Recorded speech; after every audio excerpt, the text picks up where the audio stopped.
It's one of the Allies' most feared and lethal killers of World War II. An aircraft with a sting in its tail and a 2-ton bomb load. Revolutionary in design, it was the fastest of its time and built almost entirely out of wood. It took the fight to the enemy's door and swept across Europe.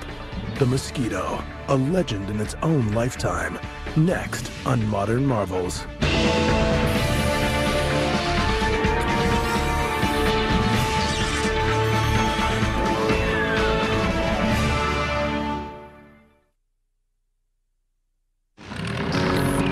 The best aircraft are often the fastest. The pursuit of speed has been part of the appeal of aviation from its earliest days. And often it is the most innovative and radical designs that break speed records. The Lockheed Blackbird uses new metals that came out of the space race and flies at over 3 times the speed of sound.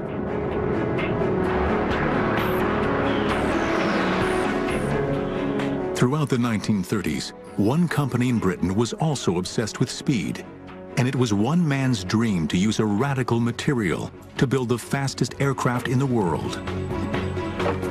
The material was wood, and his name was Geoffrey de Havilland. He was so very determined. Anything he wanted to do, he got on with it and did it. A real leader of people, not by driving them, but leading them from the front. As early as the 1930s, de Havilland knew that lightweight wooden aircraft were the key to greater speeds. In 1934, his twin-engine Comet won the London to Melbourne, Australia air race. With speeds of over 200 miles per hour, the aircraft flew halfway around the world in just 77 hours. A ship would take 4 weeks. From his experience building the Comet, de Havilland visualized building a super-fast, high-precision bomber. De Havilland was convinced that with the rise of the German Luftwaffe in the mid-1930s and the terror they inflicted during the Spanish Civil War, Britain would soon need all the heavy-duty air power it could produce.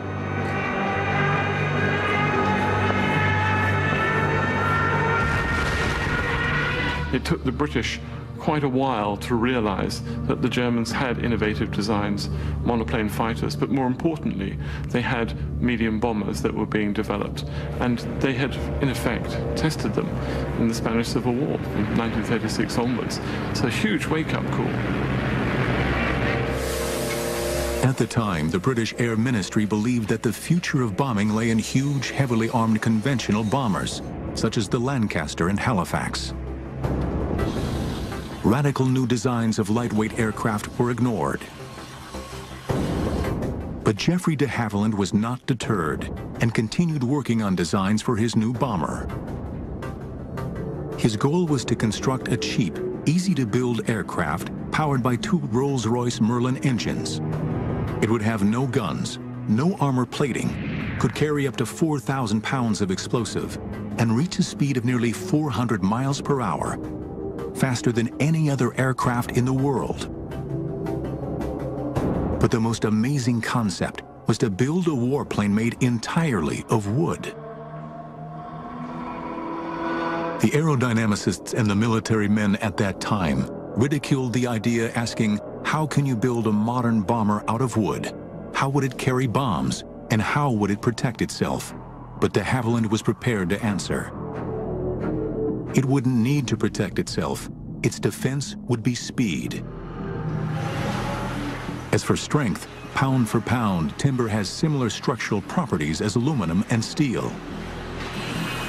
There's a shortage in Britain in the late 1930s of metal workers, of people skilled in the new technologies of fighter airplanes, of bomber airplanes. What you did have, though, was a nation of cabinet builders, of woodworkers, of individual small craftsmen.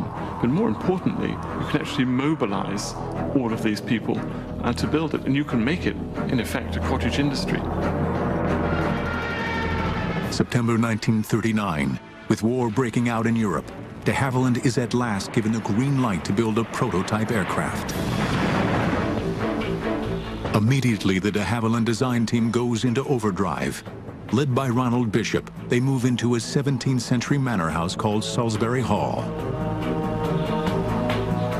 This remote house was chosen to keep the new aircraft away from prying enemy eyes. By October 1939, work begins by building a mock-up aircraft in the manor's enormous kitchen. A hangar disguised as a barn is constructed at the western side of the moat. We were working often periods of time, 6.5 days a week, and at some periods from 7 o'clock in the morning till 7 o'clock at night. But they are racing against the clock. In the spring of 1940, Germany conquers France, and the British Army is swept off the beaches of Dunkirk. The Germans are poised for an invasion of Britain. Every effort is focused on holding off the Germans, and de Havilland's wonder plane seems destined to never leave the drawing board. Air Marshal Sir Wilfrid Freeman was the only member of RAF High Command to support the Mosquito. As a result, the project was initially known as Freeman's Folly. Modern marvels will return in a moment.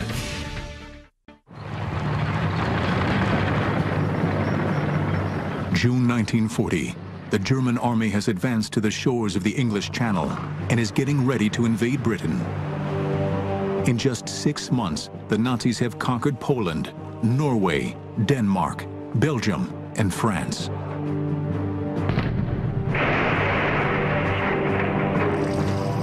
Britain is the only country left to face the onslaught of Nazi Germany.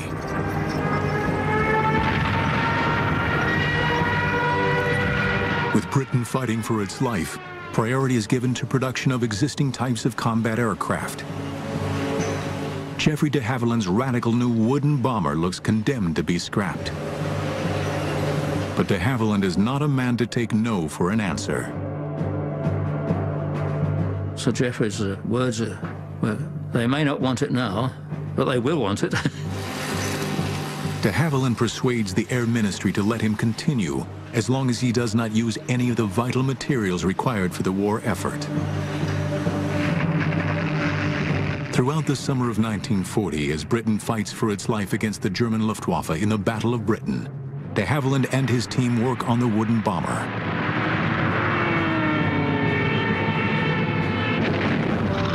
Finally, in December 1940, the aircraft is ready to be shown to the men from the ministry. It is called the Mosquito. De Havilland has done the impossible. Using scraps from the British military machine, he created the fastest aircraft in the world. We knew it would fly. We were absolutely confident it would. And the question is how much better than the Spitfire it would be. Of course, we said it would be, and it was. 20 miles an hour faster. The Air Ministry is so impressed with its performance that they place an order for 150 Mosquitoes. It is an amazing contract for an untried and untested aircraft. It's almost an impossible task.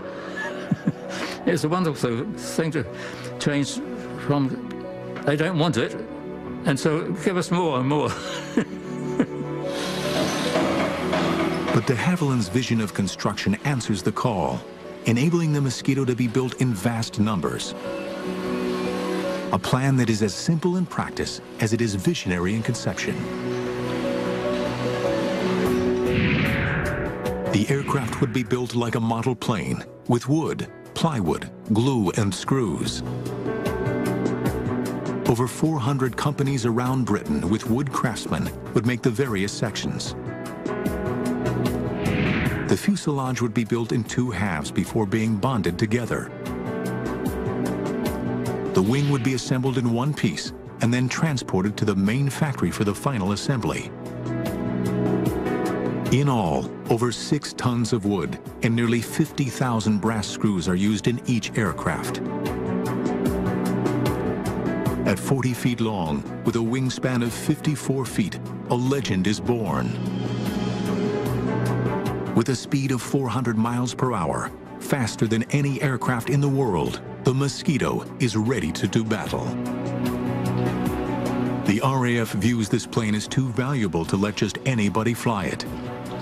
Only the most experienced crews are selected. But for many of these men, the Mosquito, powered by its two mighty Merlin engines, is unlike anything they had ever flown before. The purr of a Merlin is something to experience. It really is. And then we taxied out and took off. There you were. You suddenly look at the altimeter.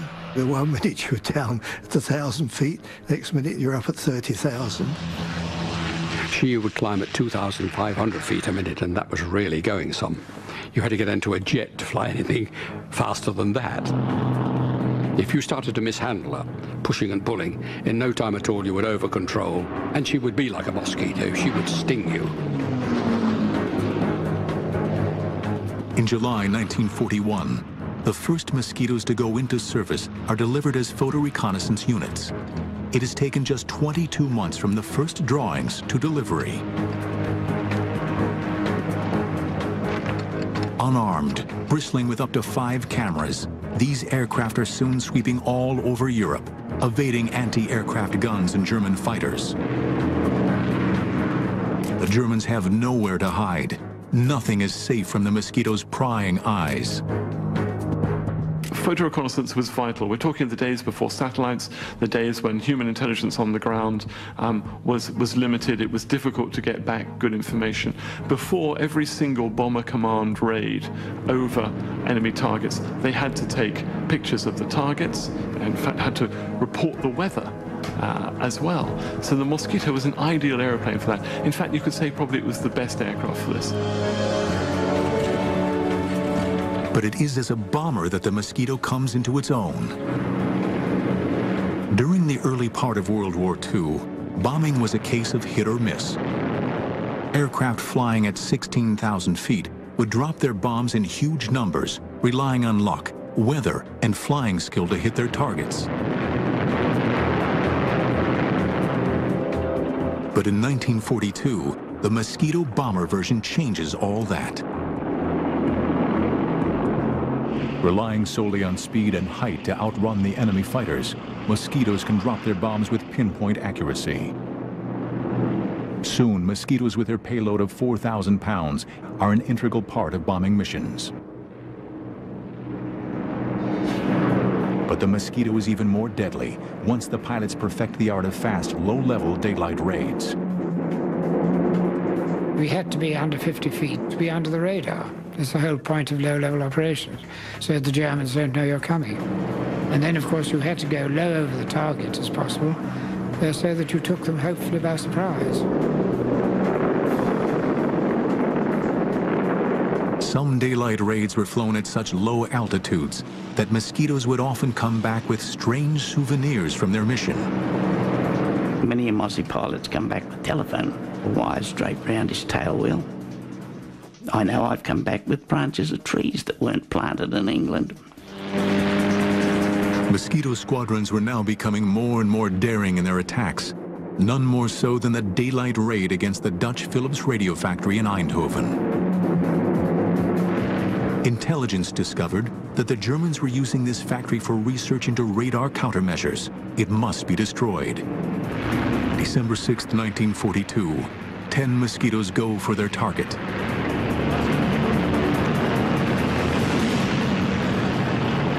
We went low level down the Scheldt estuary into Holland. And then just then we were approaching a place I think called Turnhout. And at that point we had to climb up to 1,000 feet. And then we turned to port, and up came the factory and went down in a screaming dive and dropped our bombs straight into it.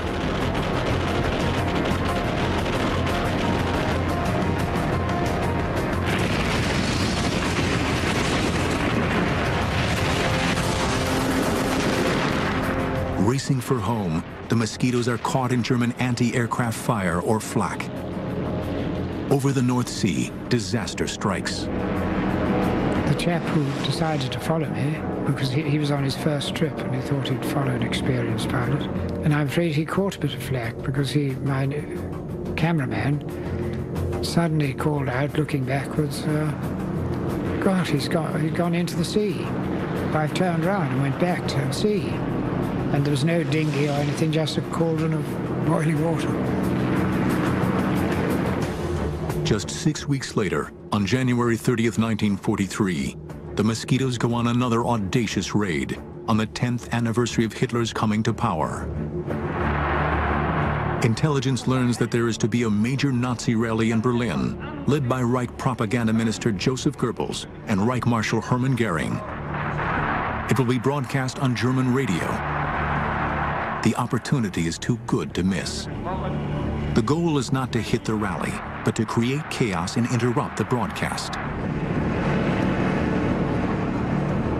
3 Mosquitoes hit Berlin at 11 a.m., interrupting Goering's broadcast. At 4 p.m., a second group hits, interrupting Goebbels. For the Allies, it is a major propaganda success. The Mosquito delivered to the Allies, particularly to the British, propaganda coups right the way through its service history, and all done by a small wooden aeroplane that the Germans had written off in their propaganda as being some sort of antique. Later, Goering is heard to say, "It makes me furious when I see the Mosquito. I turn green and yellow with envy. The British knocked together a beautiful wooden aircraft that every piano factory over there is building. They give it a speed, which they have increased again." But if the Mosquitoes were spoiling Goering's day, the Allies know that to spoil the Nazis' day, the Mosquitoes are going to have to bomb Berlin again and again until they smash it into submission. In an era of metal planes, the Mosquito excelled in so many different combat roles that it was nicknamed the Wooden Wonder. Modern marvels will return in a moment. Since entering service, the Wooden Mosquito has been thrown into battle with devastating results. Whatever role it is asked to do, the Mosquito answers the challenge, always ready to take the fight to Hitler's doorstep. By mid-1943, the Mosquito is bombing Berlin on such a regular basis that the missions are referred to as the Berlin Express. But for the Mosquito crews, nothing is ever just a routine mission. We would take off after the Lancasters, perhaps 2 hours after the Lancasters had gone. And it was at that time that I really felt lonely. It was a very lonely feeling. And it was at that point that you could start thinking about what you were doing. You had to rely entirely on the navigator who had radar aids and things like that. But then with the night closing in on you, it suddenly became to realize that you'd left your homeland behind and you were heading for you knew not what. After 2 hours, the much faster Mosquitoes catch up with the slow lumbering Lancasters heading for Germany. Flying at 25,000 feet, the Mosquito crews look down on the procession of bombers 7,000 feet below them. And then you would probably be treated to a sight you would rather not see, which was the German night fighter force intercepting the Lancasters. And it's true to say that once the German night fighters found the bomber stream, they didn't let go. And they'd be there, hammering away at the flanks of the heavies, and you'd see a sheet of flame as a Lanc caught fire and then blew up. And this would be the melancholy procession to the target and out of it too. It's just awful. But it is not only the night fighters that they have to get past. The German searchlights also hunt for any Allied aircraft in the sky. The favorite thing for them to do was to pick up somebody with a searchlight and then fasten all other searchlights onto it. So it was like a moth in a candle flame, and it wasn't very long before you saw brr, brr, brr, one-way tracer going, and then an explosion as a Lanc or a Halifax went down.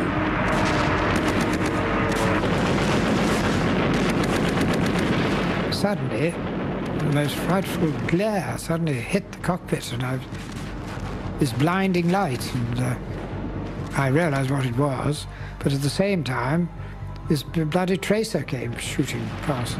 So I just dived and twisted, and I got out of it. You could twist and turn if you wanted to, but generally speaking, they would hold you as you twisted and turned, follow you. The way to get out was in a dive, so you could do a screaming dive and quickly fly away. Eventually, the Mosquitoes and Lancasters reach their target. Having dropped their bombs and taken photos, they then have to fly back through the searchlights before they reach Britain.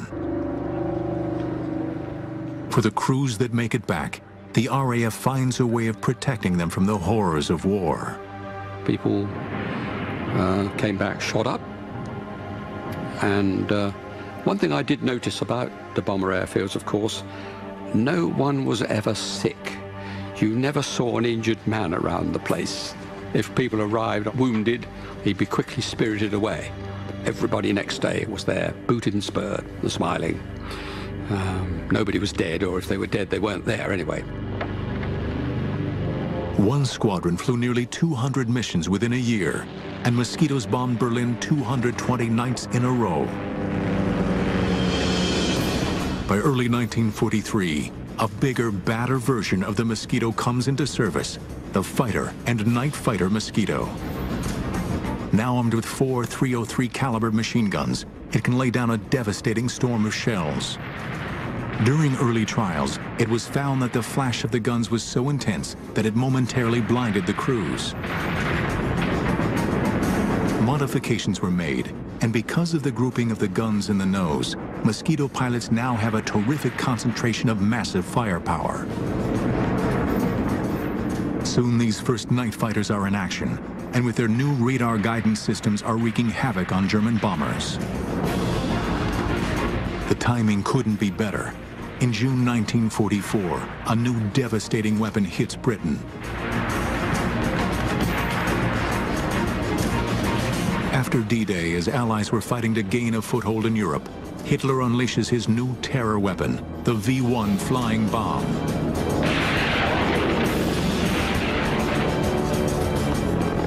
Flying at nearly 400 miles per hour, equal to the Mosquito's speed, and packed with high explosive, the V-1s are aimed at London. Once they've exhausted their fuel, they crash down on an unsuspecting target.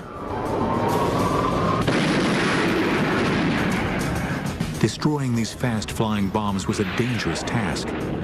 Quickly, Mosquito pilots devised ways to take these terror weapons out of the sky. They would try and get some height and then swoop down on it and shoot it with cannon. But obliterating a terror weapon could be life-threatening in more ways than one, as one pilot found out. And he squirted at it with his cannon, but he was a bit too close and it flew to bits. And a bit of it came in through the front and pierced the dinghy that Heat was sitting on. It inflated in the cockpit, so up he came off his seat and up towards the roof. But he was very fortunate. He always carried a dagger down his boot. I don't know if he wanted to fight his way out of Germany, perhaps. He produced the dagger, stabbed the dinghy, and down it went, and he got home. When I heard the story, I was absolutely terrified, and I always carried a knife down my own boot after that, just in case. While the fighters were attacking the V-1s in the air, their photo recon brothers are scouring France and Belgium, hunting down their launch sites. As we got near the target, of course, the navigator would alert you to your position. Put your nose down onto towards the ramp and the pillbox, and the pilot would release the bombs. We did, I think, over 3,000 sorties against them, And in the end, Hitler only launched 5,000 of them. And it was an ideal target for the Mosquito. The Mosquito was made for V1 sites. After just 9 weeks, the Mosquitoes have destroyed over 650 of these terror weapons.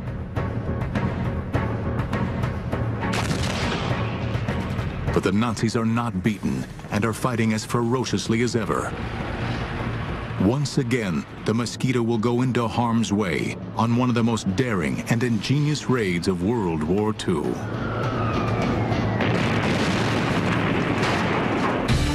During World War II, the Mosquito was produced in England, Canada, and Australia. The versatile aircraft served in Europe, the Middle and Far East, and on the Russian front. Modern marvels will return in a moment. By 1944, the Mosquito, affectionately known by everybody as the Mossy, has become the RAF's favorite aircraft. As a supreme bomber, fighter, and reconnaissance aircraft, it is used in almost every theater of war. From its early days, Coastal Command has used Mosquitoes as a vital weapon against harbors, shipping, and vicious German U-boat packs. But by 1944, it has a bigger sting in its tail.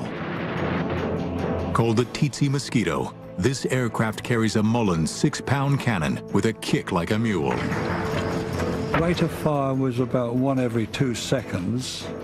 You could fire it separately, and that's an automated one every 2, or you fired it yourself, carrying 24 rounds. Very formidable weapon. It was armor piercing. You should have allowed yourself a range of 1,000, 1,500 yards for the target, but not to go closer than 600 yards.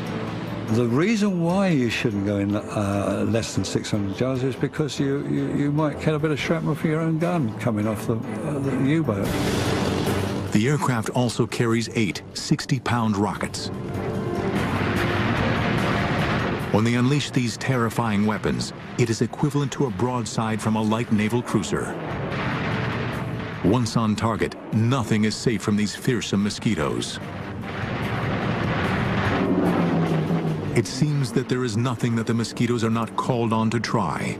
Always ingenious, the military are constantly planning different ways to use this unique wooden aircraft against the enemy. But what makes the Mosquito a legend are the daring low-altitude precision raids against the German Gestapo. It is as if the Mosquito crews had declared a personal war against the hated Nazi secret police.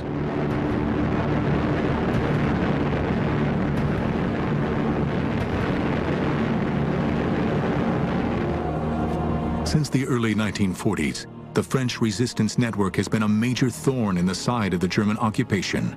Its aim was to sabotage the Nazi war effort. By 1944, hundreds of these resistance fighters are imprisoned at the notorious Amiens prison in northern France. Word reaches the Allies that on February 19th, 200 French men and women would be executed. An ingenious plan is hatched. Mosquitoes will bomb the walls surrounding the prison so that the resistance fighters can escape. It is called Operation Jericho. The main prison layout is in the shape of a crucifix and surrounded by a 20-foot-high, 3-feet-thick wall topped with broken glass. Located at the end of a long road, the prison is surrounded by open, flat countryside. The timing of the raid is essential to its success. It must be midday when the prisoners are in the yard and the guards are having lunch. Equally important is precision. Great care has to be taken that enough explosive is used to smash a hole in the outside wall without destroying the prison and killing the inmates. When told of the danger, the resistance fighters reply they would rather die from RAF bombs than by a German firing squad. On the morning of February 18th, the Mosquito crews learn of their target. We went into the briefing room around about 9:30, 10 o'clock in the morning. And on the table was a mock-up model of the Havilland prison. And we were told we were going to try and breach the walls and give the prisoners a chance to escape. The attack, timed for exactly noon, consists of 3 stages. One squadron was briefed to breach the walls, in other words, to toss the bombs or fly very low level and put the bombs at the base of the walls, if possible. The second squadron were to come in at 12:02 when the guards had gone to lunch and bomb the dining hall, mess hall, anything they could lay their hands on to keep the guards under control. In case of the first squadron not breaching the walls completely, or the second squadron not doing the guards' quarters, etc., then the third squadron would bomb the whole prison. As the crews wait for takeoff, it looks as if the raid might be called off. The weather has closed in, and all aircraft are grounded. It was very, very bad weather, low cloud and sort of spitting snow, you know what I mean? Very low cloud. And we didn't think it would go on. What the Mosquito crews do not know is that the French resistance have sent a coded message: strike now or never, execution's imminent.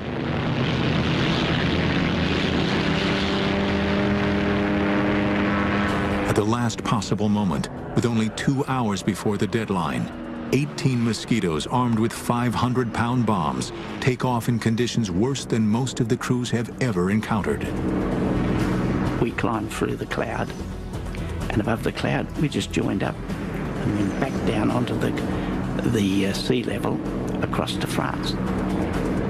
Flying in 2 groups and at almost 0 feet, they sweep across the English Channel. Amazingly, as they approach the French coast, the weather improves. It seems that luck is on their side. When we got to France, it was covered in snow, of course, but it was clear. And we flew around and we picked up the road from Havilland to Albert. Long, straight road. And we settled down for the run-in. In the fields around the prison, French resistance fighters anxiously search the sky, waiting for the Mosquitoes to help their colleagues escape. We could see the prison ahead. And we got down very, very low indeed. And we were coming down to around about 190, 180 knots. With only minutes to go, and with the Germans completely unaware, the Mosquitoes approached the prison. We opened our bomb doors about a mile from the prison, flying at about 10 to 15 feet.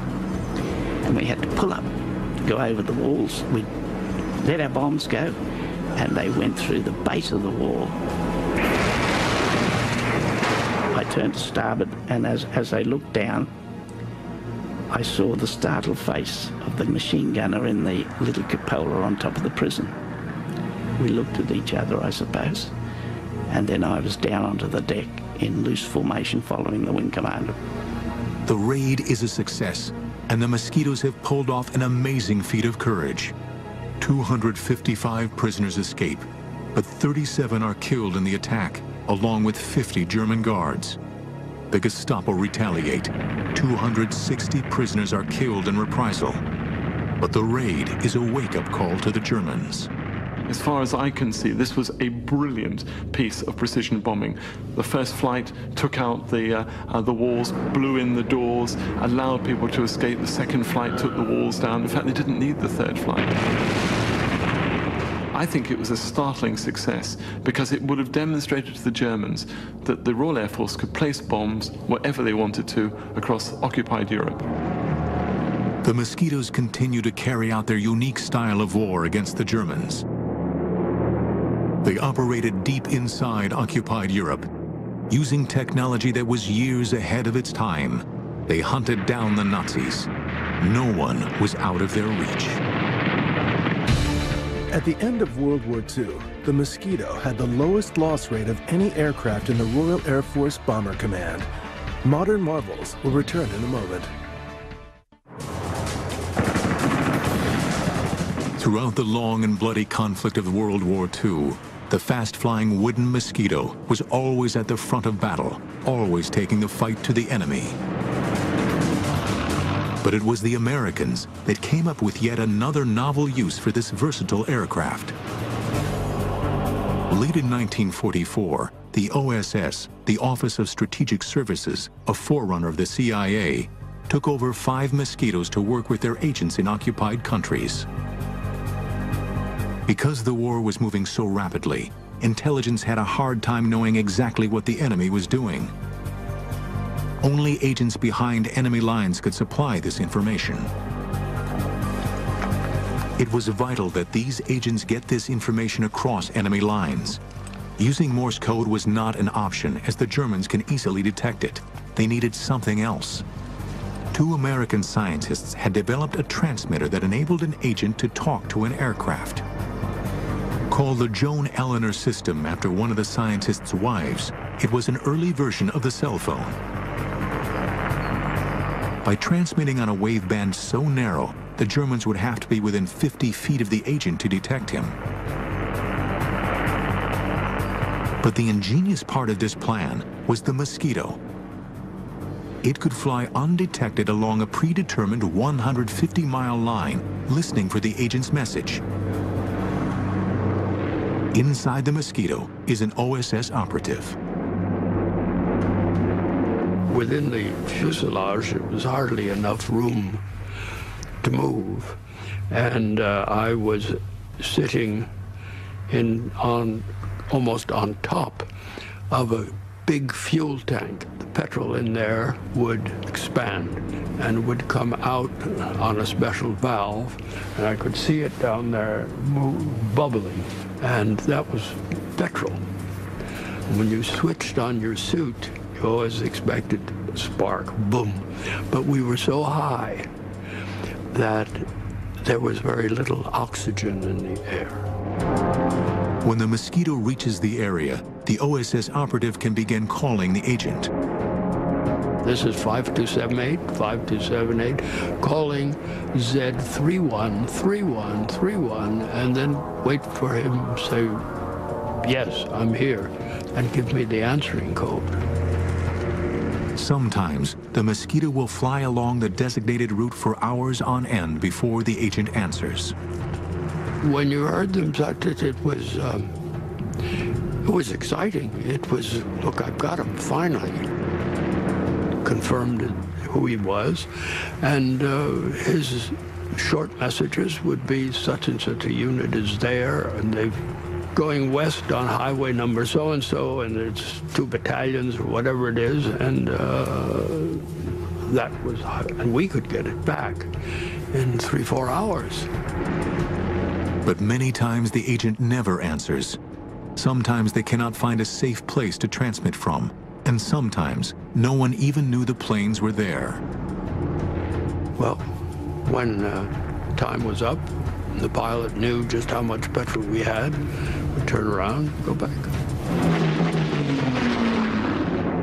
For a long time, the Mosquito had been the weapon of choice as a pathfinder for the bombers. But as a low-altitude marker, it was second to none in helping annihilate the German war machine in France. To enable precision bombing and reduce civilian casualties, the Mosquitoes flew with the squadrons of heavy bombers.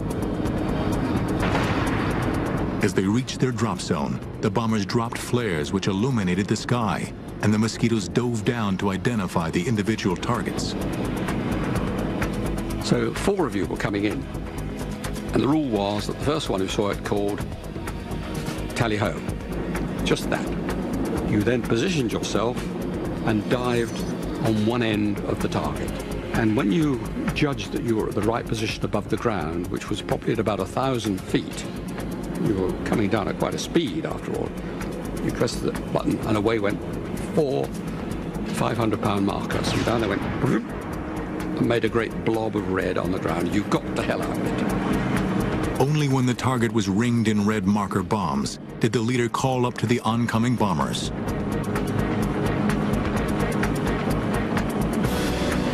But one of the most demanding roles the Mosquito took on was to cut off enemy supplies. It was a do-or-die mission in the days leading up to and after June 6, 1944, D-Day. As Allied troops fought a bloody battle to gain a foothold in France, the Mosquitoes hunt independently, seeking out enemy supply lines.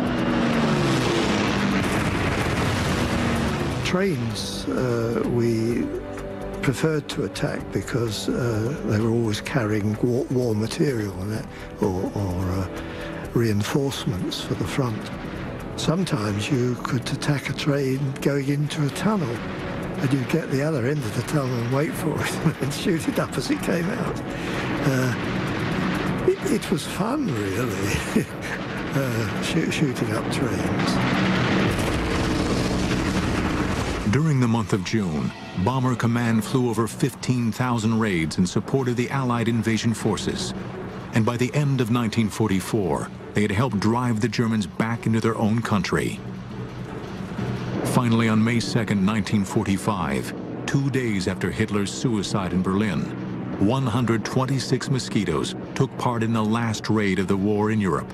Their target, the German port of Kiel.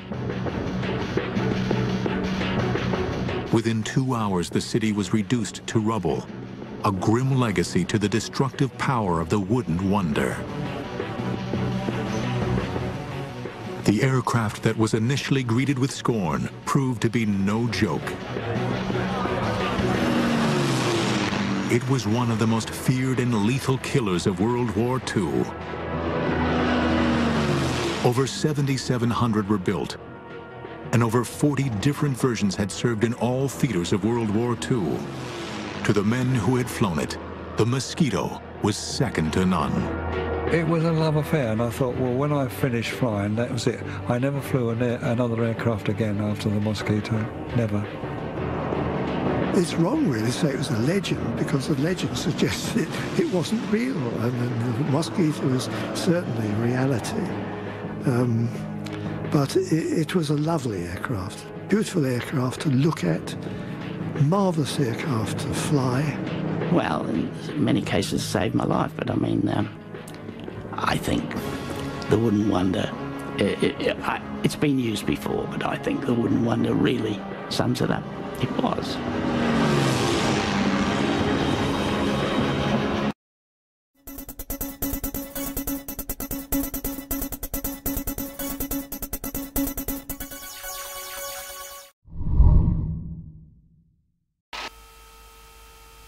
Boy, you better be paying attention. That's the tower. Oh. That's funny. Maybe I woke somebody up. That's funny. Yeah, I remember now. Not until we get out there. Yeah. Yeah, I'm bad.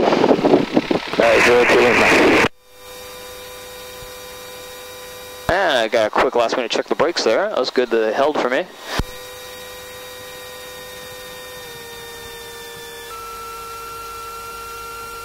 Alright, there you go. Off to the races. Here we go. All right.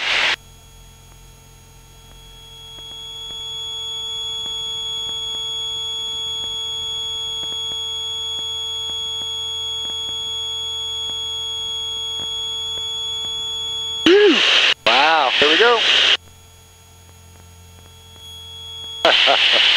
Set. Power's coming in. Good engine. Brake release. Full power. And the good engine airspeed is alive. A little bit of gusts coming in. Full control down the runway. 70, rotate. And gear is coming up.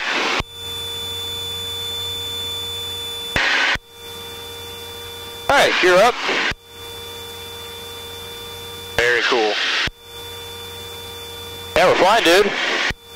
Now I gotta go catch your uncle there. What was his name again? Greg. Greg? Yes. So Greg and Chris. So is it possible it could get bumpy enough where I hit my head up here? This happened. Alright. Well, there'll be none of that today. As long as you stay below them and to the right, there will be none of that. Awesome. Alright, well, hey, dude. It's that time of the flight. You ready to take over? Oh, of course. Alright, right hand on the stick. Yep. And nice and easy, you have the controls. Awesome. Look at that, dude. You're flying. Almost afraid to fly it. Here, take the stick.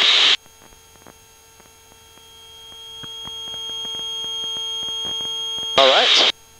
Yeah. There's Knott's Berry Farm. How do I know? Huh? Knott's Berry Farm right down there. Alright. It's a beautiful day in the neighborhood. Oh, yeah.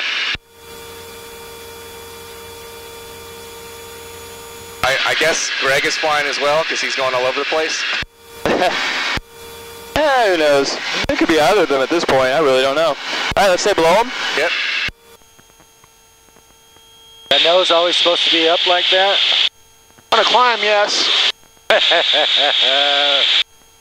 Wow, this is going to be weird.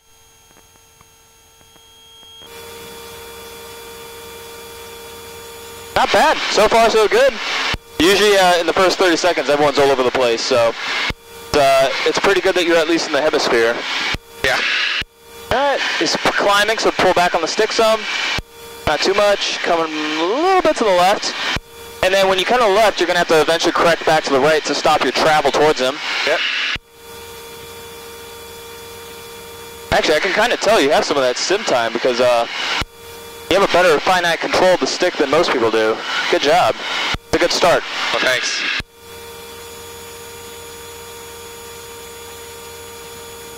And Smudge Trojan, radio check. Yeah, loud and clear. Roger that, just want to check, I had my volume all the way down, so I wasn't sure if you were calling me or not. Nope. Air combat at a 2,700. Get it all. Hopefully I can fight through this, buddy. As long as everything, you tell me everything's going to be alright. Everything's going to be alright. Hey, the practice area frequency is 121.95, right? Affirmative. Okay.